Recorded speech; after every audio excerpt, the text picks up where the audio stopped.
The ticket that changed everything. The road stretched endlessly before me, a black ribbon cutting through the night, the stars barely visible through the haze of city lights in the distance.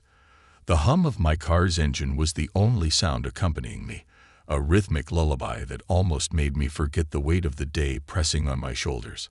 I wasn't in a rush, but I wasn't crawling along either. Maybe I was just lost in thought, distracted by the monotony of life, the work that never seemed to end, the routines that felt more like a cage than a comfort. The idea of another weekend spent alone didn't help. It was strange how loneliness could feel heavier in the quiet moments, sneaking up on you when you least expected it. And then, like a bad joke, the flashing red and blue lights appeared in my rearview mirror. At first, I thought it was a mistake, a car speeding past me, someone else driving recklessly. But no, those lights weren't chasing someone else. They were aimed at me. My heart rate picked up as I instinctively glanced at the speedometer. 15 miles over the limit. Dan. I hadn't even realized. I cursed under my breath, already feeling the irritation bubbling inside me. Why tonight, of all nights? I wasn't a reckless driver. I didn't weave through traffic like some lunatic. I was just driving. I let out a slow breath and signaled, pulling over to the side of the empty road. My fingers drummed against the steering wheel as I waited. There was something about getting pulled over that made you feel guilty, even if you hadn't intended to do anything wrong. Maybe it was the flashing lights, the authority, the sudden disruption of normalcy. I checked my side mirror just as the officer stepped out of the patrol car. She was tall, moving with an effortless confidence that sent an odd jolt through my stomach. Her uniform was crisp, perfectly in place, but it was her posture that struck me. Calm, assured, like she was in complete control of the situation. And then, as she approached, I caught sight of her face. Sharp eyes, a strong jawline, an expression that was unreadable, but something about it made my pulse stutter for reasons that had nothing to do with getting a ticket. I swallowed hard and rolled my window down, forcing my voice to sound steadier than I felt. "Is there a problem, officer?" Her gaze met mine for a fraction of a second longer than I expected before she responded. "Do you know why I stopped you?" Her voice was firm, but not unkind. No unnecessary aggression, just authority wrapped in something almost composed. I shook my head, though I had a pretty good guess. Honestly, no. I thought I was driving okay. She nodded slightly, her expression giving nothing away. "You were going 15 miles over the speed limit. These roads can be dangerous at night." I sighed, rubbing the back of my neck. I hadn't even realized. I guess I wasn't paying attention. Long day. Her eyes flicked to me again, as if assessing whether my words were genuine. There was a beat of silence before she pulled out her notepad and started writing. My stomach sank. A ticket. Great. I leaned back against the headrest, letting out another breath as I watched her scribble something down. She wasn't in a hurry. She took her time, moving with the kind of patience that made me wonder if she was dragging this out on purpose. Then, after what felt like forever, she finally spoke again. "Stay here." I nodded, watching as she walked back toward her patrol car. My gaze followed her for reasons I tried not to think about. There was something different about her. Not just the authority she carried. Plenty of officers had that. But something else. Something in the way she held herself, in the way she didn't just rush through the motions of her job. My fingers tapped against the steering wheel as I let out a humorless chuckle. Get a grip, man. She's a cop, and she's giving you a ticket. Not exactly a fairy tale moment. Still, my pulse felt oddly unsteady. I rubbed at the back of my neck, trying to shake off the strange tension that hung in the air. A few minutes later, she returned, holding a slip of paper in one hand. She handed it to me, her gaze steady as I took it. "Drive safe," she said simply. I glanced at the fine printed on the front, wincing. That's going to hurt my wallet. But then, just as I was about to fold the ticket and shove it into the glove compartment, something caught my eye. A small, hurriedly scrawled set of numbers on the back. A phone number. My eyes flicked back up to her, my mind spinning. Was this some kind of mistake? Had she meant to write it there? Did she do this with everyone? But she was already walking away, completely unfazed. She slid into her patrol car, gave me a quick wave, and drove off, leaving me alone in the dim glow of my headlights. I stared at the ticket in my hand, at the numbers burning into my mind. What the hell? The drive home was a blur. I barely registered the road, my thoughts fixated on the ticket sitting on the passenger seat. The number on the back felt like it was taunting me.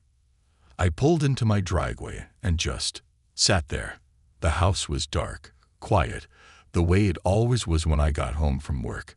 Usually, I just went inside, kicked off my shoes, and tried to forget about the day. But tonight, I was sitting in my car, staring at a damned speeding ticket like it held the answers to the universe. Why had she given me her number? What was the angle here? A joke? A dare? Or was it something else? I exhaled sharply and ran a hand down my face. This was insane. I shouldn't be thinking about this as much as I was. But the truth was, I couldn't shake the feeling that tonight had been more than just a routine traffic stop. Eventually, I grabbed the ticket, turned it over again, and stared at the numbers. I should just forget about it. I should toss it aside and move on. Instead, I pulled out my phone and typed the digits into my contacts. My thumb hovered over the call button. My heart was racing, and for the first time in a long time, I had no idea what I was supposed to do next. The call that changed everything. I sat in my parked car, fingers hovering over my phone, staring at the ticket on the passenger seat. The numbers scribbled on the back burned into my mind like an unsolved riddle. My rational side told me to ignore it. Just pay the fine. Move on. But another part of me, the part that had been restless for months, wouldn't let it go. Why had she done it? There was only one way to find out. Before I could second-guess myself, I hit the call button. My heartbeat thundered in my ears as the line rang once, twice. And then she answered. Hello. Her voice was smooth, calm, professional, but with an underlying warmth. I cleared my throat, suddenly feeling like an idiot. Hey, this is the guy you pulled over earlier. A short pause. Then a chuckle. I was wondering if you'd call. I let out a breath I hadn't realized I was holding. Yeah, I was wondering if I should. But you did. There was something almost teasing in her tone. So, what made you dial the number? I hesitated. I guess I just had to know why you wrote it. Another pause. I could hear the soft rustling of fabric, like she was shifting in her seat. Because you looked like someone who needed a reason to do something unexpected. That threw me. What does that mean? Let's find out. Meet me for coffee. I blinked. Wait. What? Downtown. 24-hour cafe. Midnight. I glanced at the clock. It was 11:15 p.m. Are you serious? Completely. See you soon. And just like that, she hung up. I stared at my phone like it had just whispered a secret I wasn't supposed to hear. I had expected some kind of awkward exchange, maybe an explanation. But this, a midnight coffee meetup. I exhaled, gripping the wheel. Screw it. Ongoing. A midnight encounter. The cafe was mostly empty when I arrived. Dim lights, the scent of fresh coffee in the air, the distant hum of jazz playing softly in the background. It had the kind of atmosphere that felt frozen in time. And then I saw her. She was sitting in a corner booth, dressed casually, leather jacket, jeans, hair slightly tousled. Out of uniform, she looked different, more approachable. But the confidence, the quiet intensity, was still there. She looked up as I walked over. A smirk played at her lips. You actually showed up. I slid into the seat across from her. Was there ever a doubt? She shrugged.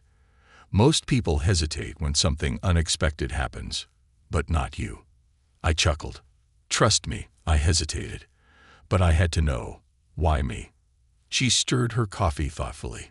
Because you didn't react the way most people do when they get pulled over. You weren't defensive. You weren't angry. You were just lost in thought. I frowned slightly. You noticed that? She nodded. It's my job to notice things. But you weren't just driving. You were escaping something. That hit deeper than I expected. I looked down at my untouched coffee. You ever get that feeling? Like life is running on autopilot. All the time. I met her gaze. There was something in her eyes, a flicker of understanding. Like she knew exactly what I meant. The conversation flowed easily after that. We talked about nothing and everything. She told me about the weirdest traffic stops she'd made. I told her about the road trips I used to take before work swallowed up my time. There was something effortless about it, like we'd known each other for years instead of hours. And then, just as I thought the night was winding down, she leaned forward, resting her elbows on the table. So tell me, are you going to let this be a one-time thing? I smirked. Depends. You always give your number to speeders. She laughed softly, shaking her head. No, just ones I think might be worth knowing. That answer sent a jolt through me. There was something in the way she said it, like she wasn't just talking about tonight. I exhaled, drumming my fingers against the table. All right, Officer Miller. Let's see where this goes. She grinned. Call me Avery. The line between us. The drive home from the cafe felt surreal. My hands gripped the steering wheel, but my mind was stuck on her. Avery. Officer Miller. The woman who had pulled me over and, instead of just handing me a speeding ticket, had given me a number that had somehow led to a late-night conversation I couldn't stop replaying. Why had she chosen me? Why did this feel like something more than just a random encounter?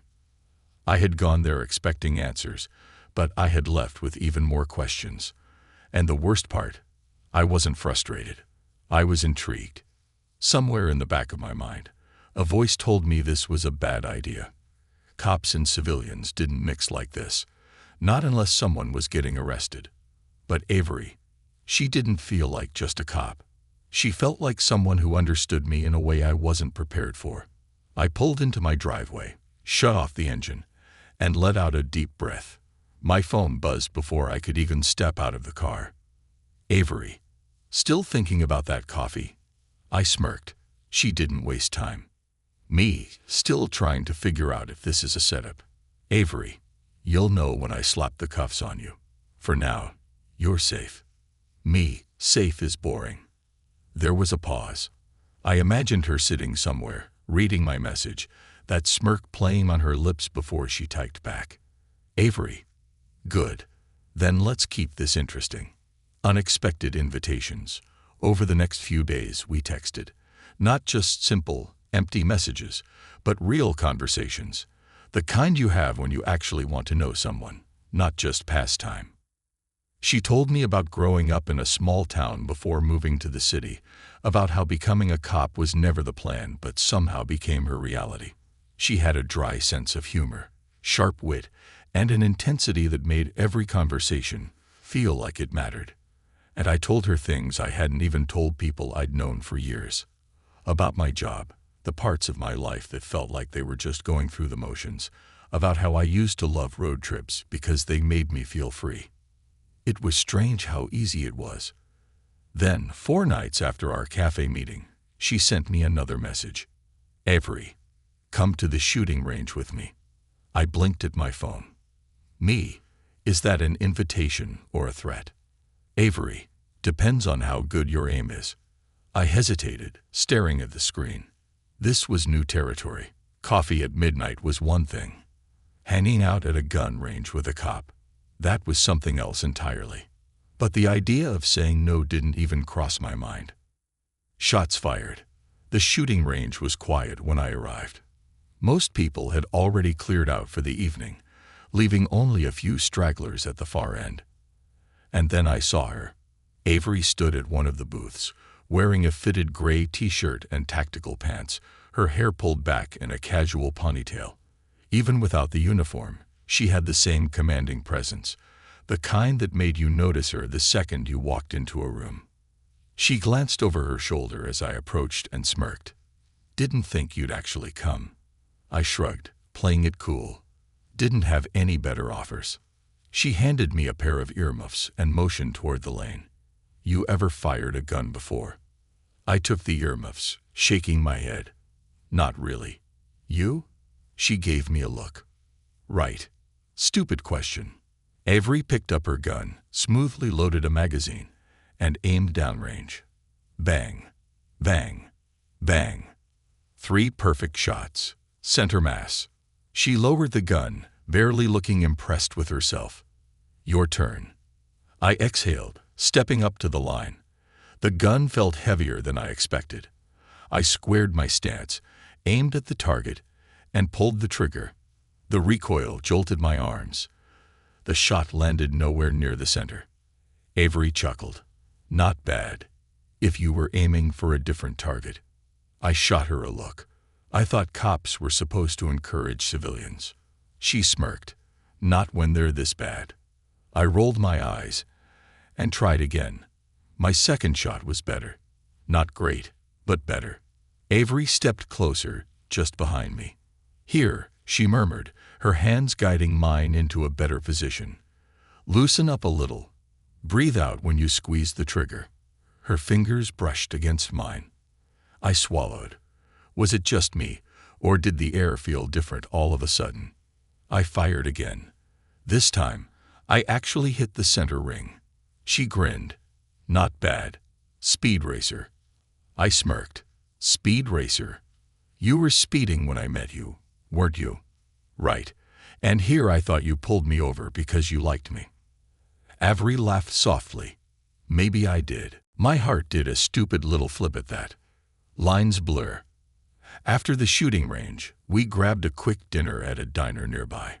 Something about sitting across from her in a booth, eating burgers and laughing about how bad my aim was, felt easy. Too easy. "You know this is weird, right?"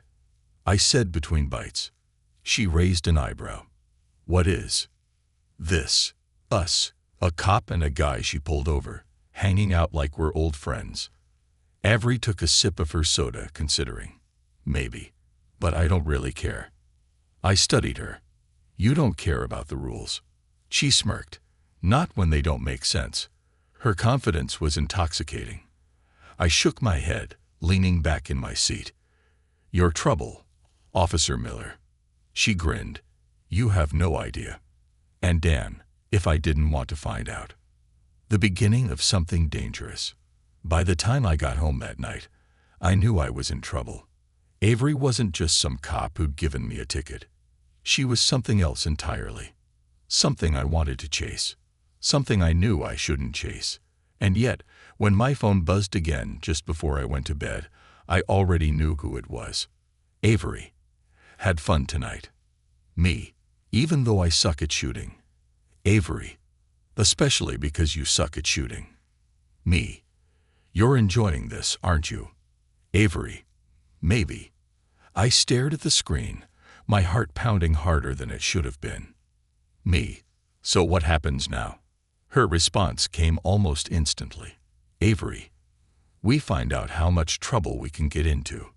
I let out a slow breath, running a hand through my hair. This was a bad idea. But I was already too far in to stop now. The edge of the line. I wasn't sure how I got here. 1 minute, Avery was just a cop who pulled me over for speeding. The next, we were towing the line between something that felt dangerous and something that felt inevitable. I told myself I was just playing along, just seeing where this would go. But deep down I knew. I was already too far in. The problem was, so was she. The unspoken rule. Days passed. Nights blurred into long conversations, stolen glances, moments where neither of us dared to say what we were really thinking. We met up more than we should have. Late-night drives, casual dinners, texts that went from lighthearted to something neither of us wanted to put into words. Every time I saw her, There was a moment, just before she spoke, just before she smiled, where I wondered if she was thinking the same thing I was. Is this wrong? And if it was, why didn't either of us stop?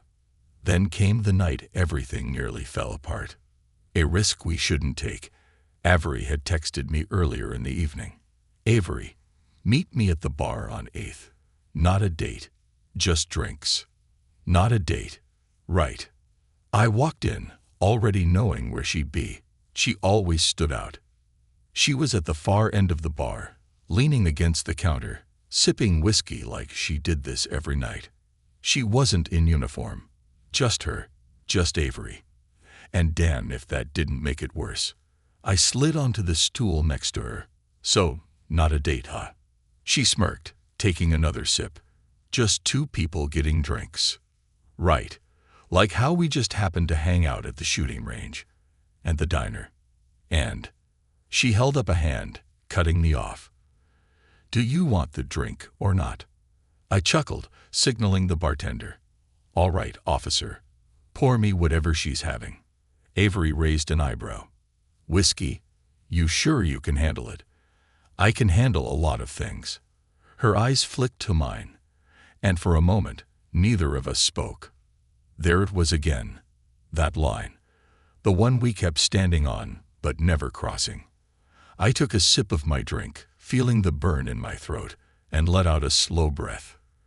I don't think I've ever met a cop like you. Avery leaned on the counter, her fingers tapping against the glass. That's because I don't act like one around you. I frowned. Why not? She tilted her head slightly, studying me. Because I don't want to. Her words were so simple, so unapologetic, that they hit harder than I expected. Before I could respond, something shifted. A group of guys near the pool table got too loud. A crash, a curse, and then things escalated. Two guys shoved each other. A chair scraped against the floor. A punch was thrown. Avery was already moving. She was off the stool, stepping in before I even had a chance to react. Hey. Her voice cut through the noise like a blade. Commanding. Unshakable. The two men hesitated. They looked at her, just a woman in casual clothes, but they didn't realize what I already knew. She didn't need a badge to have control. She just had it. One guy raised his hands. Didn't mean to start nothing. Avery didn't blink. Then sit down before you do. It took seconds for them to obey. She turned back toward me, her face unreadable. Let's go. I followed without question. A conversation we couldn't avoid. The air outside was thick with silence. We walked a few blocks, the sound of the city buzzing in the background, before I finally said it. That was impressive. Avery sighed, running a hand through her hair. Habit. I studied her. You okay? She let out a soft laugh. You're asking me if I'm okay. I wasn't the one drinking with a bunch of idiots. That's not what I meant. She stopped walking, turned to face me. Then what did you mean? I exhaled, knowing this was the moment I couldn't avoid anymore. Avery. I know what this is. Her jaw tightened slightly. Do you? I nodded. Yeah, it's us pretending that this is casual when it's not. For the first time, she looked conflicted, like I had actually caught her off guard. She glanced down the street, like she was thinking of walking away, but then she sighed and looked back at me. You're not wrong. I wasn't expecting her to admit it. I swallowed. So what do we do? Her lips pressed into a thin line. Then finally, she said, we do what we've been doing. We keep walking the line. I let out a humorless laugh. And what happens when we fall over it? Avery smirked, but this time, it didn't quite reach her eyes. Guess we'll find out. She turned and started walking again, and even though I knew better, I followed. The choice that changed everything. A week passed. We kept texting, kept meeting, kept pretending. But then, one night, something changed. I was home, scrolling mindlessly through my phone, when I saw the notification. Avery, come over. Now. No explanation. No teasing message. Just that. My stomach tightened. I called. She picked up on the first ring. "Are you okay?" A long pause. Then, in a voice quieter than I'd ever heard her speak, she said, "I don't want to be alone tonight." That was it. No jokes. No games. Just honesty. I didn't hesitate. I knocked on her door 20 minutes later. She opened it almost immediately. No uniform. No leather jacket. Just Avery. And for the first time since I met her, she looked vulnerable. She stepped aside, letting me in, closing the door behind me. I turned to her. "Avery." But before I could say anything, she took a step forward and kissed me. And just like that, we fell over the line. Over the line. Her lips were soft, but the way she kissed me wasn't. It was desperate, reckless, like she had been holding back for too long and finally lost control. And so did I. I didn't hesitate. My hands found her waist, pulling her closer as I deepened the kiss, feeling her melt against me for just a moment before she pushed me back, just enough to look me in the eyes. Avery's breathing was uneven, her expression unreadable. "This is a mistake," she whispered. I swallowed hard, my pulse hammering. "Then why did you call me?" Her jaw tightened, her fingers still gripping my shirt. "Because I didn't want to be alone." Honesty. Raw, unfiltered honesty. I reached up, brushing a strand of hair behind her ear. Neither did I. Something flickered in her eyes. Conflict. Desire. Fear. She let out a shaky breath, her forehead resting lightly against mine. "This is going to complicate everything." I smirked, still catching my breath. "Avery, I think we passed complicated a long time ago." She pulled back slightly, staring at me for a long moment, like she was trying to figure out if she should stop this before it went any further. But she didn't. Instead, she exhaled slowly, then took my hand, leading me inside. And I followed. What happens after? The next morning, the sunlight streamed through the blinds, casting golden streaks across Avery's bedroom. I woke up before her, blinking as I adjusted to the light. The room was quiet except for the faint sound of her breathing beside me. She was still asleep, her hair tousled, her expression softer than I'd ever seen it. It was the first time I'd ever seen this version of her, without the uniform, without the guarded confidence, just Avery. And damn if I didn't like it. I turned onto my side, watching her for a moment before she stirred, her eyelashes fluttering as she slowly opened her eyes. For a brief second, she looked at me like she had forgotten what had happened. Then reality hit. Her body tensed slightly, and she let out a quiet sigh before murmuring, "Shit." I smirked. "Good morning to you too." Avery rubbed her face, then turned to me, her eyes filled with something I couldn't quite name. "I shouldn't have called you." The words stung a little, but I kept my expression neutral. "But you did." She exhaled, sitting up, the sheet slipping down to reveal the faint curve of her back. I forced myself to look at her, not just her body, because this wasn't just about attraction anymore. It never was. "This isn't gonna work," she muttered, running a hand through her hair. I sat up too, resting my elbows on my knees. "You said that last night, right before you kissed me." She shot me a look. That was a mistake. I leaned back against the headboard. "Funny how you keep saying that, but never stop yourself." Silence stretched between us. I could see it, the battle going on inside her, the part of her that wanted to pretend this didn't happen, and the part that didn't regret a damn thing. She sighed again, softer this time. "I'm a cop. You're you." I smirked. "Glad you've been paying attention." Her lips twitched like she wanted to smile but wouldn't let herself. "You don't understand what this means for me for my job. I have rules I have to follow." I studied her for a moment. "Then tell me right now, do you want me to leave?" She opened her mouth, then closed it. And that was my answer. I reached out, my fingers brushing against hers. "Avery, you don't have to figure everything out right now. Her shoulders relaxed just a little, but her expression was still conflicted. I don't know how to do this. I squeezed her hand gently. Then let's figure it out together. She let out a quiet laugh, shaking her head. You're too damn persistent. I grinned. You love it. She rolled her eyes but didn't pull away. And I knew, in that moment, we had already crossed the line. There was no going back now. The fallout. For the next few days, things were different. We tried to act normal, like nothing had changed, but everything had. The texts still came. The late-night conversations still happened. But now, there was an undeniable shift in the way we spoke, the way we looked at each other.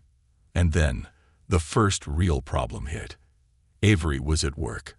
I was at my place, getting ready for the day, when my phone rang. Not a text, a call. It was her. I answered immediately. Hey, what's up? Her voice was sharper than I'd ever heard it. We have a problem. My stomach tightened. What kind of problem? A pause. Then, someone saw us. The words hit me like a punch. Saw us. I don't know who, but someone at the department. They saw us at the diner the other night. Words spreading. I ran a hand through my hair. Is that bad? She let out a frustrated breath. It's complicated. Relationships between officers and civilians. They're not forbidden, but they're frowned upon. If it gets out, it could make my life a hell of a lot harder. I exhaled. Avery, we didn't do anything wrong. I know that, she snapped. But in my world, perception is everything. I paced the room. What do you want to do? Silence. Then finally, she said, I don't know. And for the first time since this started, I realized something. This wasn't just a fling. This was real. And if we weren't careful, it could cost her everything. The cost of us. I didn't realize how deep I was in until it was too late.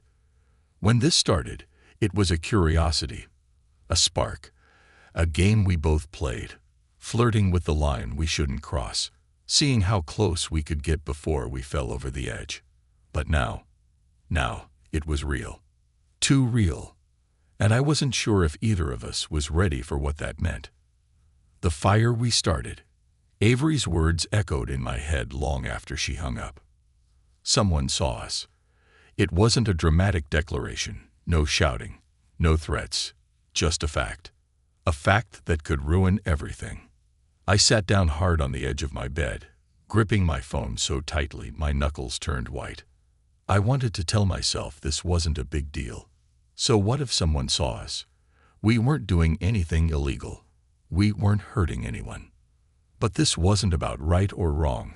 This was about rules, about the unspoken lines people in power didn't like to see crossed.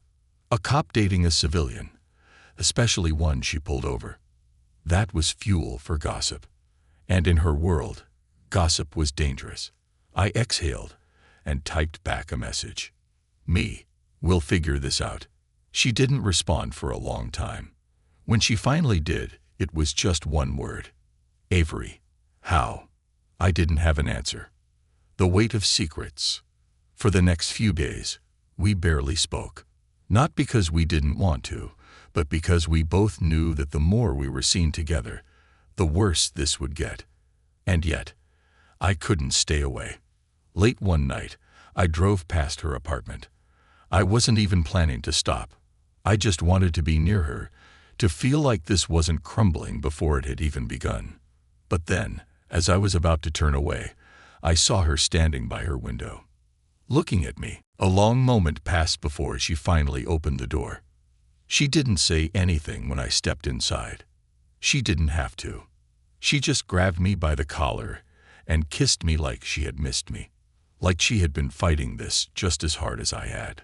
We barely made it to the couch before we lost ourselves in each other, every touch a reminder that no matter how complicated this got, we weren't letting go. Not yet. Not ever. Avery's breaking point. But pretending we were untouchable only worked for so long. 2 days later, I got a text from her in the middle of the night. Avery, I need to see you. Now. Something about the way she wrote it, no teasing, no sarcasm, made my stomach tighten. I didn't ask questions. I just grabbed my keys and drove. When I got there, she was pacing her living room, her face pale, her eyes sharp with something I'd never seen before. Fear. I closed the door behind me, scanning her face. What happened? She let out a harsh breath, raking a hand through her hair. They called me in today. My stomach dropped. I stepped closer. Who? She swallowed. My lieutenant. Apparently, people have been talking. A lot. Someone reported that I've been engaging in inappropriate relationships off duty. My jaw clenched. They didn't. She shook her head. No official action yet. But the warning was clear. Silence stretched between us, thick and suffocating. What are we supposed to do? I finally asked. She crossed her arms, looking out the window, her jaw tight. They're watching me now. And if they find out I'm still seeing you, I could lose everything. I swallowed hard. So you're saying we should stop? She closed her eyes, inhaled sharply, then turned to face me. No, I'm saying we have to be smarter. I frowned. Avery. She stepped closer, grabbing my hands. Listen to me. I knew this was a risk, but I don't care. Her grip tightened. I don't want to walk away from this. Neither did I. But the reality was catching up to us fast. One step too far. We tried. We really did. For weeks, we stayed in the shadows. No more late-night diners. No more stolen glances in public. We pretended to be strangers when we had to. But the thing about fire is that it doesn't stay contained forever. And one night, it all blew up in our faces. It was a simple accident. Bad timing. Bad luck. We were in a parking lot behind a quiet little bar, just talking, just existing together where no one could see us. Or so we thought. Because when Avery leaned in, just a little, just enough to make it impossible for me not to kiss her, someone saw. A shadow in the distance. A figure with a phone raised. Snapping a photo. Avery froze. I turned too late.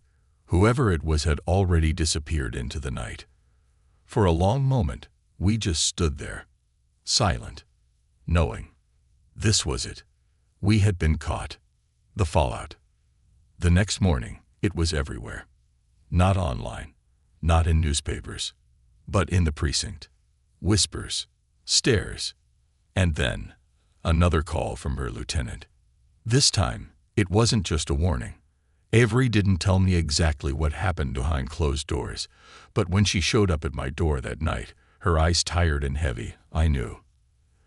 They told me to end it, she said quietly, or they'll put me under review. I felt my chest tighten.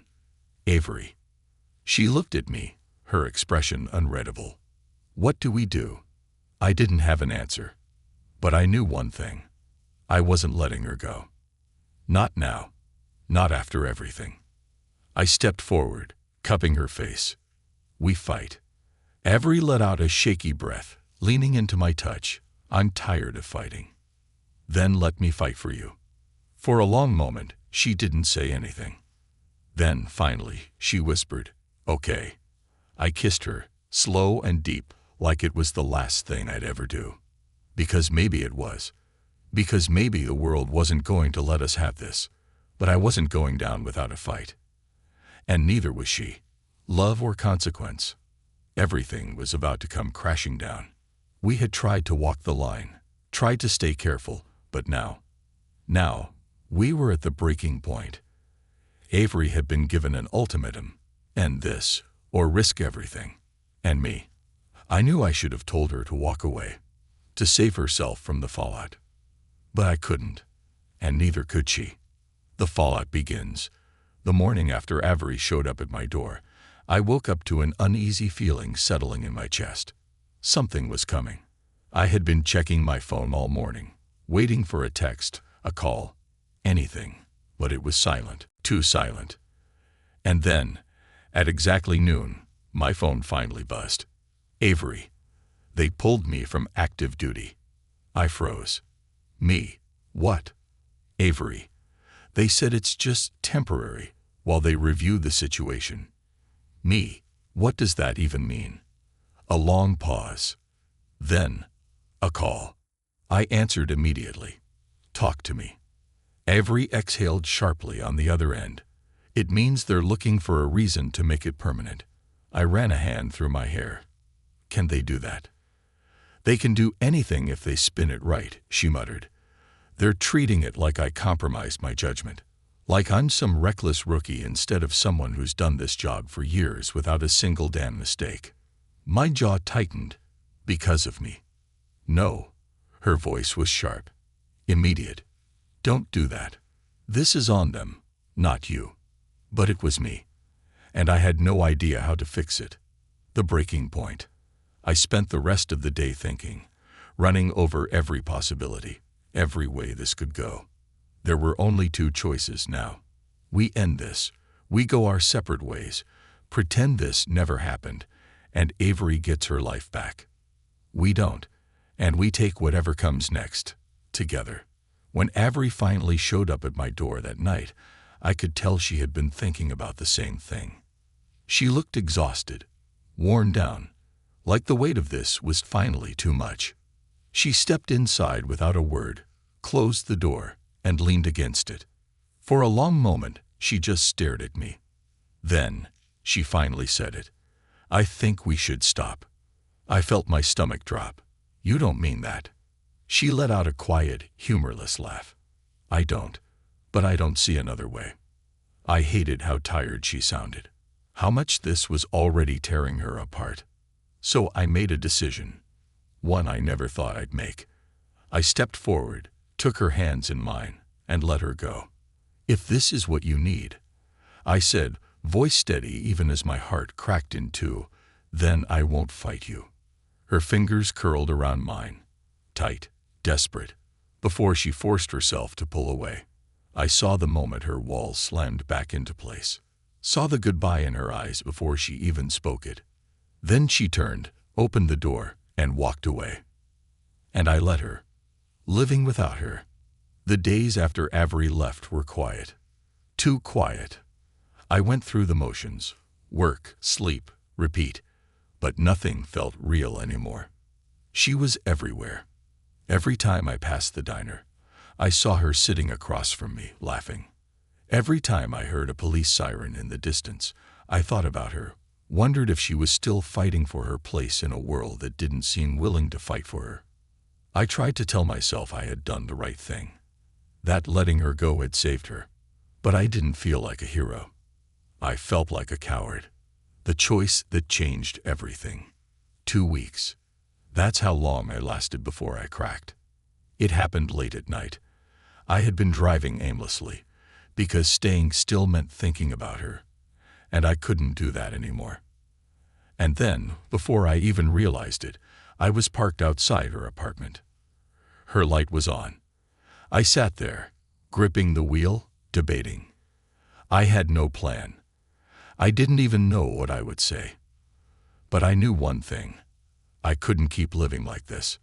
So I got out, walked up to her door, knocked.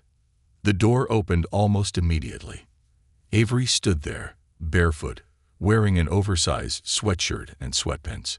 Not a cop, just a person. She stared at me, eyes wide. And then she whispered, "You shouldn't be here." I swallowed hard. I know. Neither of us moved. Neither of us breathed. Then, finally, I said the words that had been burning inside me since the moment I let her go. I can't do this without you. Her face crumpled, shattered. And then she did something I hadn't expected. She pulled me inside, wrapped her arms around me, held on like she had been drowning, like she was just as lost as I was. I buried my face in her hair, inhaling the familiar scent of her, and whispered, "Tell me what you want." Avery's fingers dug into my back. And then, so quietly I almost didn't hear it, she said, "You. The fight we chose." From that moment on, we knew there was no going back. If the world wanted to rip us apart, let it try. If the rules didn't want us together, screw the rules. We weren't going to walk away again. Not this time. Not ever. And for the first time since this all began, I finally felt free. The final stand. We stayed like that for what felt like forever, holding onto each other, knowing that the world outside wasn't going to wait for us to figure things out. But this time, we weren't running. We weren't hiding. We were choosing each other, and we were ready for the fight. The next morning, sunlight streamed through Avery's window, casting golden streaks across the room. For the first time in weeks, I woke up feeling whole. Avery was still asleep beside me, her breathing slow and steady, her face free of the tension that had haunted her ever since this mess started. I reached out, brushing a stray strand of hair from her face, and she stirred. Her eyes fluttered open, landing on me. She blinked, then smiled softly. "You stayed." I smirked, wasn't planning on leaving. She let out a breath, shifting onto her side, so she could look at me fully. "You know what this means, right?" I nodded. "Yeah. It means we stop pretending this doesn't matter." Avery bit her lip, eyes dark with something unreadable. "I might lose my job." I sat up, resting my back against the headboard. "And if that happens, we'll figure it out." She shook her head. "It's not that simple." I turned to her, my voice steady. "It is, because I'm not letting you go again." Avery searched my face like she was trying to find a reason to argue. But in the end, she just sighed, running a hand through her hair. "I can fight this," she said finally. "I can fight for us. But I need to know you're in this with me." I didn't hesitate. I reached for her hand, intertwining my fingers with hers. "I'm all in, Avery." Her eyes softened. "Then let's do this." Facing the fire. 2 days later, Avery walked into the precinct with her head held high. She had spent the last 48 hours preparing, going through every possible argument, every loophole in the rulebook. But more than that, she had made a choice. She wasn't ashamed of us. She wasn't going to let them treat what we had as some kind of scandal. This was her life, and she wasn't going to let someone else control it. When she walked into the office of her lieutenant, she was ready for war. The verdict. I waited outside her apartment that night, pacing, my nerves a tangled mess. When I finally heard her key in the lock, I braced myself for the worst. She stepped inside, closed the door, and looked at me. For a moment, I couldn't tell what had happened. Then she let out a long breath and said, "I kept my job." Relief flooded me. "Avery." She held up a hand, but they weren't happy about it. I got put on probation, professional misconduct, or whatever bullshit excuse they wanted to use. I frowned. "That's not fair." She gave a dry laugh. "Nothing about this has been fair." I stepped closer. "What happens now?" Avery took a deep breath, looking me straight in the eyes. "Now, we live our lives." She reached for my hand, her fingers lacing through mine. "They can't stop me from loving you." And just like that, the weight on my chest lifted. Because this was it. We had fought. We had risked everything. And in the end, we won. The epilogue. No more hiding. Months passed. The whispers at the precinct died down. The looks from other officers stopped mattering. Avery kept her job. She fought harder than ever, proving to everyone that she was damn good at what she did, relationship or not. And me. I stopped waiting for the other shoe to drop. I stopped second-guessing if we had made the right decision. Because every morning when I woke up and saw her beside me, I knew we had. One evening as we sat on the couch, Avery's head resting on my shoulder, she let out a quiet laugh. "What?" I asked, turning to look at her. She shook her head, smirking. "Just thinking about how this all started." I chuckled. "Yeah, you giving me a speeding ticket was a real romantic beginning." She elbowed me playfully. "You know, I never actually got that payment." I grinned, leaning in to press a soft kiss to her lips. How about I pay you back one kiss at a time? Avery laughed, wrapping her arms around my neck. I guess I can accept that. And as I held her close, feeling the steady rhythm of her heartbeat against mine, I realized something. We had been fighting this whole time. Fighting the rules, fighting the expectations, fighting the fear that we'd lose everything. But now, there was nothing left to fight, because we had already won. And this was just the beginning.